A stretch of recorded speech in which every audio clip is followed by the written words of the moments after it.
Hello upcoming officers, welcome back to my channel. ఈరోజు వీడియోలో మనం ఇన్ఫ్లేషన్ పార్ట్ 2 చూద్దాం. నిన్న ఇన్ఫ్లేషన్ పార్ట్ 1 చూసాం. చూడని వాళ్ళు ఆ వీడియో చూడండి, డీటెయిల్గా అర్థమవుతుంది. ఆ వీడియో చూసి ఈ వీడియో చూస్తే ఇంకా క్లారిటీగా అర్థమవుతుంది ఆ టాపిక్ గురించి. ఓకే, మనం డైరెక్ట్గా టాపిక్లోకి వెళ్ళిపోదాం. ఇన్ఫ్లేషన్లో నిన్న మనం డిస్కస్ చేసుకుంది కొంచెం సినాప్సిస్ చూసుకుందాం. అసలు ఇన్ఫ్లేషన్ అంటే ఏంటి, క్రీపింగ్ ఇన్ఫ్లేషన్ అంటే ఏంది, హైపర్ ఇన్ఫ్లేషన్ అంటే ఏంది, ట్రోటింగ్ ఇన్ఫ్లేషన్ అంటే ఏంది, గ్యాలపింగ్ ఇన్ఫ్లేషన్ అంటే ఏంటి, అలాగా టైప్స్ చూసుకున్నాం. నెక్స్ట్ ఏంటంటే డిమాండ్ గురించి, కాస్ట్ పుష్ గురించి, ఈ రెండు చూసుకున్నాం అనమాట. మనం డిమాండ్ పుల్ గురించి, కాస్ట్ పుష్ గురించి, అసలు ఎలా అనేది ఇన్ఫ్లేషన్ వస్తుందని. నెక్స్ట్ ఈ ఇన్ఫ్లేషన్ కంట్రోల్ చేయడానికి ఆర్బీఐ మానిటరీ పాలసీ ఎలా చేస్తుంది అంటే ఏం చేస్తుంది, దాంట్లో గవర్నమెంట్ ఫిస్కల్ పాలసీ ఏం చేస్తుందని డీటెయిల్గా చెప్పాను మీకు. ఇదంతా అయిపోయిన తర్వాత ఇంకొంచెం ఇన్ఫ్లేషన్ అంటే ఎలా క్యాలిక్యులేట్ చేస్తారు ఏంటి అనేది ఈ వీడియోలో డీటెయిల్గా చూద్దాం. మిగతా రిమైనింగ్ టాపిక్స్ ఇన్ఫ్లేషన్ యూనిట్లో. నెక్స్ట్ మీకు చెప్పినట్లు ఎవ్రీ మంత్ అనేది ఇన్ఫ్లేషన్ క్యాలిక్యులేట్ చేస్తారు కదా. ఎలా క్యాలిక్యులేట్ చేస్తారంటే సిపిఐ, డబ్ల్యూపిఐ అని రెండు ఉంటాయి. Consumer price index, wholesale price index. ఈ రెండు పరంగా చూసి క్యాలిక్యులేట్ చేస్తారనమాట. ఇప్పుడు ఫర్ ఎగ్జాంపుల్ మనం ఒక హోల్సేల్ మార్కెట్కి వెళ్ళామన్నమాట. అంటే ఫర్ ఎగ్జాంపుల్ హైదరాబాద్లోనో ఎక్కడో ఒకటి, విజయవాడలో ఎక్కడో హోల్సేల్ షాప్కి వెళ్ళాం. అక్కడేంటి 500 వస్తువు అని అంటే మనం 100 రూపాయలు అడగతాం. అంటే హోల్సేల్ అంటారు దానికి. అక్కడ ఏంటంటే సర్వీసులు ఏం దొరకవు, నువ్వు వారంటీ ఎంత ఏం అడగవు కదా. అక్కడ పోయి ఆ ప్యాంటో షర్టో ఏ ఒకటి చూస్తావు, ఆ 500 అంటే 100కి అంటాం, 150 అట్లా బేరం ఆడి మొత్తానికి ఇచ్చేస్తాడు. నువ్వు వారంటీ 5 ఏళ్ళు వస్తుందా 10 ఏళ్ళు వస్తుందా అని ఏమి గ్యారంటీ కార్డులు ఏమి ఎవరు మనకి. నెక్స్ట్ ఏమన్నా అడిగినా కానీ సర్వీస్లు ఏం ప్రొవైడ్ చేయరు, ఓన్లీ గూడ్స్ ఒకటే. ఇది చాలా చాలా ఇంపార్టెంట్ పాయింట్. హోల్సేల్ ప్రైస్ ఇండెక్స్లో గూడ్స్ ఒకటే ఉంటాయి, సర్వీసెస్ అనేవి ఉండవు. ఇది ఎగ్జామ్స్లో చాలా సార్లు అడిగారు, అందుకే అదే పని ఎగ్జాంపుల్గా చెప్తున్నాను మీకు. కన్జ్యూమర్ ప్రైస్ ఇండెక్స్లో గూడ్స్, సర్వీసెస్ అన్నీ క్యాలిక్యులేట్ చేస్తారు. అంటే గవర్నమెంట్ ఎలా క్యాలిక్యులేట్ చేస్తుందని చెప్తున్నాం మీకు. గూడ్స్ని, సర్వీస్ అన్నీ క్యాలిక్యులేట్ చేసి ఇన్ఫ్లేషన్ ఎంత పెరుగుతుంది దాంట్లో అని చెప్పి క్యాలిక్యులేట్ చేస్తారనమాట. అలాగా సిపిఐ అనేది చాలా ఇంపార్టెంట్ మనకి. డబ్ల్యూపిఐ అనేది హోల్సేల్ ప్రైస్ ఇండెక్స్, అది క్యాలిక్యులేట్ చేస్తారు. కానీ ఆర్బీఐ తీసుకునేది ఏంటంటే సిపిఐ మెయిన్ ఇంపార్టెంట్ అనమాట. దాన్ని బట్టి పాలసీస్ అనేది చేస్తుంది, ఎంత ఇన్ఫ్లేషన్ ఉంటే ఏంటి అనేది సిపిఐ బేస్ చేసుకుని ఆర్బీఐ చేస్తుంది అనమాట. అది చూసుకోవాలి మనం. నెక్స్ట్ ఏంటి, ఈ ఇన్ఫ్లేషన్ అనేది మనం తగ్గిస్తాం అనమాట మామూలుగా. అంటే వీళ్ళు చెప్పాను కదా నీకు, మానిటరీ పాలసీ, ఫిస్కల్ పాలసీ అని చెప్పి ఎట్లా చేస్తారని. ఇట్లా ఈ సిపిఐలో కూడా చాలా టైప్స్ ఉంటాయి. అంటే ఫర్ ఎగ్జాంపుల్ ఒక ఇన్ఫ్లేషన్ అనేది మనం అట్లా, ఇప్పుడు ఫర్ ఎగ్జాంపుల్ పాపులేషన్ అంటే క్యాలిక్యులేట్ చేస్తాం. ఎవ్రీ స్టేట్ ఒక పాపులేషన్ చూసుకొని అవన్నీ యాడ్ చేసి అట్లా టోటల్ ఇండియా చేస్తాం. ఇట్లా సిపిఐ కూడా ఏంటంటే అన్నీ ఒకటే విధంగా క్యాలిక్యులేట్ చేయలేరు అనమాట. అందువల్ల వాళ్ళు కొంచెం డిఫరెంట్ క్యాలిక్యులేట్ చేస్తారు. అది ఎలా అనేది చూసుకోవాలి మనం. అది ఎలా అంటే సిపిఐ ఫర్ ఇండస్ట్రియల్ వర్కర్స్, అంటే ఇండస్ట్రీలు పనిచేసే వాళ్ళకి అక్కడ ఉండే పరిస్థితులు బట్టి అక్కడ సిపిఐ క్యాలిక్యులేట్ చేస్తారు. సిపిఐ ఫర్ అగ్రికల్చరల్ లేబర్స్, అంటే అగ్రికల్చర్ లేబర్ చేసే వాళ్ళకి ఒక సిపిఐ. నెక్స్ట్ రూరల్ లేబర్స్ వాళ్ళు సిపిఐ ఆల్ ఇండియా, ఇండియా మొత్తం అర్బన్లో ఒకటి, ఆల్ ఇండియా రూరల్లో ఒకటి, CPI all combined, urban rural combined. అలాగా ఒక్కొక్కరిని డిఫరెంట్గా క్యాలిక్యులేట్ చేస్తారు. ఎందుకంటే అంత క్యాలిక్యులేట్ చేస్తే కన్ఫ్యూజ్ అయిపోతావు. ఇప్పుడు ఫర్ ఎగ్జాంపుల్ నీకు చిన్న ఎగ్జాంపుల్ చెప్పాలంటే, ఒక ఇండస్ట్రీలో ఎంత ప్రొడ్యూస్ అవుతుంది అనేది ఒక్కొక్క ఇండస్ట్రీలో ఒకలా ప్రొడ్యూస్ అవుతుంది అనమాట. అది ఒక్కొక్క ఇండస్ట్రీ చూసుకుంటే మనకు ఓవరాల్ అర్థం అవుద్ది. నువ్వు ఓవరాల్గా తీసుకుంటే కొంతమంది ఏమంటారు, మా ఇండస్ట్రీలో ఎక్కువ వస్తుంది, వాళ్ళ ఇండస్ట్రీలో తక్కువ వస్తుంది, అదట్ క్యాలిక్యులేట్ చేస్తాం అట్లా అంటారు కదా. అందువల్ల ఇది కూడా ఏంటంటే సిపిఐ అనేది ఇండస్ట్రీలో ఒక విధంగా అక్కడ ఎట్లా వేజెస్ ఎలా ఉన్నాయి, అక్కడ ఉండే పరిస్థితులు ఏంటంటే అట్లా క్యాలిక్యులేట్ చేస్తారనమాట. క్లారిటీగా అర్థం చేసుకోండి, అందుకే ఇన్ని టైప్స్ ఉన్నాయన్నమాట. నెక్స్ట్ ఏంటంటే ఇక్కడ మనం బేసియస్ అవి చూసుకోవాలంటే క్యాలిక్యులేట్ చేసే విషయాలు ఎలా ఉంటాయంటే, ఫర్ ఎగ్జాంపుల్ ఈ ఇయర్ పాపులేషన్ 142 crores ఉందనుకో, పోయిన ఇయర్తో క్యాలిక్యులేట్ చేస్తాం మనం. పోయిన ఇయర్ పాపులేషన్ ఎంత ఉంది, ఈ ఇయర్ పాపులేషన్ ఎంత ఉంది, పెరిగిందని చూస్తాం. మంత్ చూసుకోమన్నమాట. సెన్సెస్ అనేది 10 years చూస్తాం, 10 yearsకి ఒకసారి మన గవర్నమెంట్ పాలసీ. అలాగే ఇది కూడా ఏంటంటే ఒక బేస్ ఇయర్ క్రియేట్ చేస్తారు. ఆ బేస్ ఇయర్ బట్టి ఇప్పటికి ఎంత ఉంది, ఆ బేస్ ఇయర్ ఎలా అనేది ఒక కండిషన్స్ ఉంటాయి. అంటే ఆ ఇయర్ కోవిడ్ లాంటివి ఏమి ఉండకూడదు, ఫ్లక్చుయేషన్స్ ఏమి ఉండకూడదు, ఒక మంచి ఇయర్ని చూసుకొని ఆ ఇయర్తో చేస్తారు అనమాట. అలాగా బేస్ ఇయర్స్ క్వశ్చన్ అడుగుతారు. సిపిఐ ఇండస్ట్రియల్ వర్కర్స్ గుర్తుపెట్టుకొని రాసుకున్న నోట్స్. సిపిఐ ఇండస్ట్రియల్ వర్కర్కి 2016 బేస్ ఇయర్. ఇది ఎవరు రిలీజ్ చేస్తారంటే మినిస్ట్రీ ఆఫ్ లేబర్. ఎవరు రిలీజ్ చేస్తారో అడుగుతారు. ఒక్కొక్కరు రిలీజ్ చేస్తారు అనమాట. అది మినిస్ట్రీ ఆఫ్ లేబర్ అనేది చేస్తుంది, అది ఇంపార్టెంట్ గుర్తుపెట్టుకోండి. తర్వాత ఐటమ్స్ అనేవి ఉంటాయి. ఇప్పుడు ఇండస్ట్రియల్ వర్కర్స్లో 370 కమాడిటీస్ ఉంటాయి. అగ్రికల్చర్ లేబర్స్ 60 కమాడిటీస్ ఉంటాయి, అట్లా క్యాలిక్యులేట్ చేస్తారనమాట. అది అంత ఇంపార్టెంట్ కాదు, కానీ మీకు ఉంటాయని గుర్తుపెట్టుకోండి. నెక్స్ట్ మనం అట్లాగా సిపిఐ క్యాలిక్యులేట్ చేస్తారు టోటల్గా. నెక్స్ట్ ఏంటంటే మనం చూసుకోవాల్సింది డబ్ల్యూపిఐ. ఇక్కడే మీకు చెప్పే కదా, మీకు ఏముంటాయని చెప్పాను, ఓన్లీ గూడ్సే సర్వీసెస్ ఉండవు అని చెప్పాను మీకు ఆల్రెడీ. ఈ డబ్ల్యూపిఐ ఏంటంటే ఎవరు రిలీజ్ చేస్తారని చూడండి. సిపిఐ రిలీజ్ చేసేది వేరు, డబ్ల్యూపిఐ రిలీజ్ చేసేది వేరు అనమాట. డబ్ల్యూపిఐని ఎవరు రిలీజ్ చేస్తారు అనేది అంటే economic adviser, minister of commerce అనే వాళ్ళు రిలీజ్ చేస్తారు.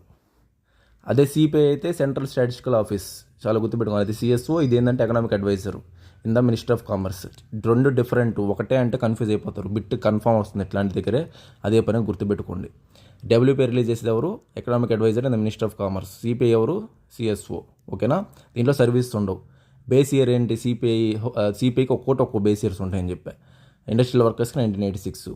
నెక్స్ట్ హోల్సేల్ ప్రైస్ ఇండెక్స్కి బేస్ ఇయర్ ఒకటే, 2011 to 2012. ఈ ఇయర్ అనేది బేస్ ఇయర్ ఏంటంటే ఇది ఒక ఇయరే, 2011 to 2012. నెక్స్ట్ మనకి ఐటమ్స్ ఎక్కువ దేంట్లో ఉంటాయని అడుగుతారు. డబ్ల్యూపీఐల ఐటమ్స్ ఏంటంటే 697 దాకా ఉన్నాయి ఫర్ ఎగ్జాంపుల్ మనకి. నెక్స్ట్ సిపిఐల ఐటమ్స్ ఎన్ని ఉన్నాయి చూడండి మనకి.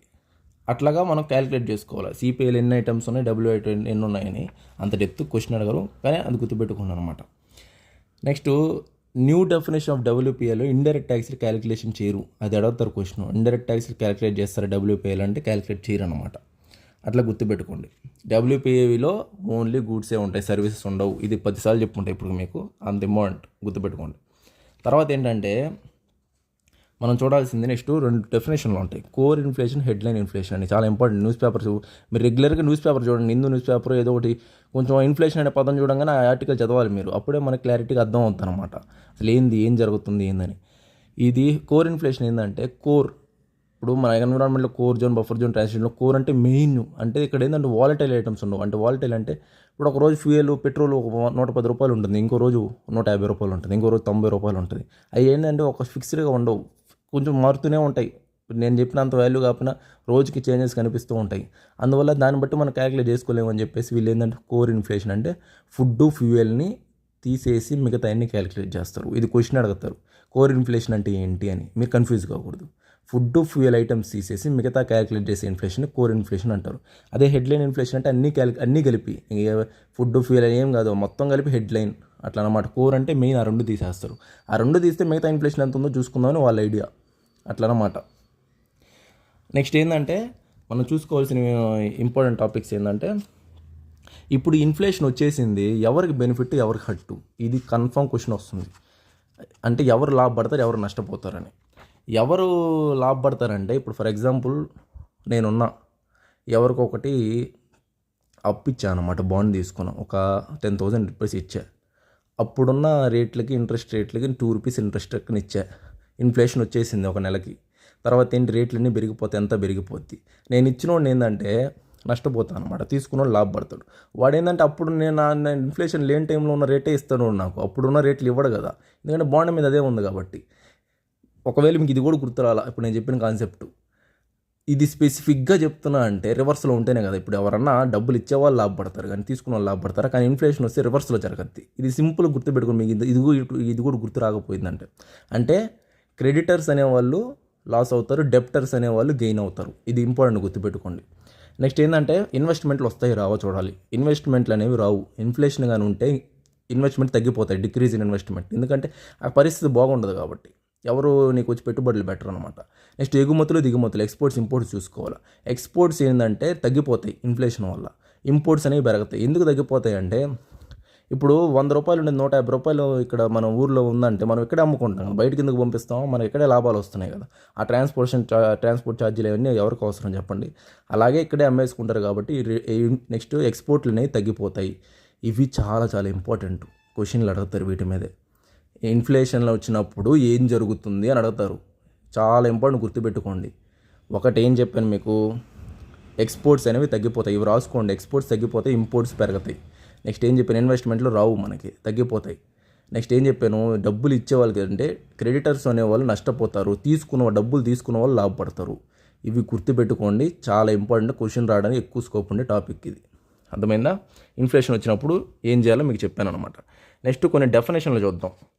అంటే ఇన్ఫ్లేషన్తో పాటు డిఫ్లేషన్ అంటే ఏంది, డిస్ఇన్ఫ్లేషన్ అంటే ఏంటి ఇట్లా అడుగుతారు.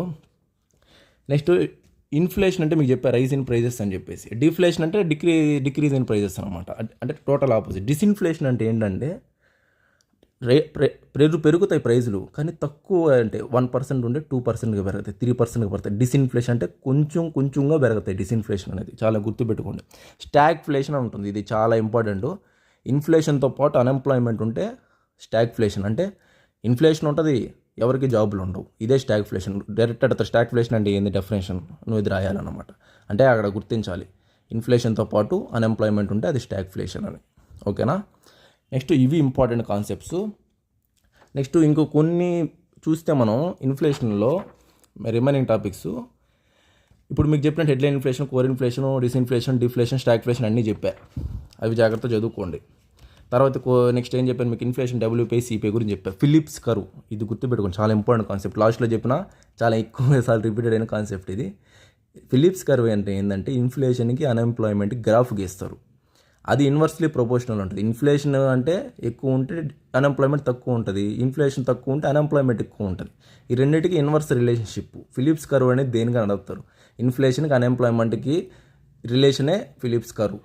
సేమ్గా ఉంటుందా, ఉండదు. అది ఎక్కువ ఉంటే ఇది తక్కువ ఉంటుంది, ఇది ఎక్కువ ఉంటే అది ఎక్కువ ఉంటుంది, డిఫరెంట్గా, అంటే ఇన్వర్స్లీ ప్రపోర్షనల్ అనమాట. ఇలా ఇన్ఫ్లేషన్ని మనం నిన్న వీడియో ఈరోజు వీడియోతో క్లారిటీగా అర్థం చేసుకున్నాం. ఈ 2 వీడియోస్ చూసి నోట్స్ ప్రిపేర్ చేసుకోండి, కన్ఫర్మ్ క్వశ్చన్స్ వస్తాయి వీటి మీదే. ఒకటి నీకు చెప్పినప్పుడు ఇన్ఫ్లేషన్ వచ్చినప్పుడు ఏం జరుగుతుంది, లేదంటే డెఫినేషన్స్ అడగొచ్చు, లేదంటే ఇన్ఫ్లేషన్ వచ్చినప్పుడు మానిటరీ పాలసీలు ఏం చేస్తారు, ఫిస్కల్ పాలసీలు ఏం చేస్తారు అడగొచ్చు. ఓకే ఫ్రెండ్స్, నెక్స్ట్ వీడియోలో కలుద్దాం. సబ్స్క్రైబ్ చేసుకోండి అందరూ. Thank you.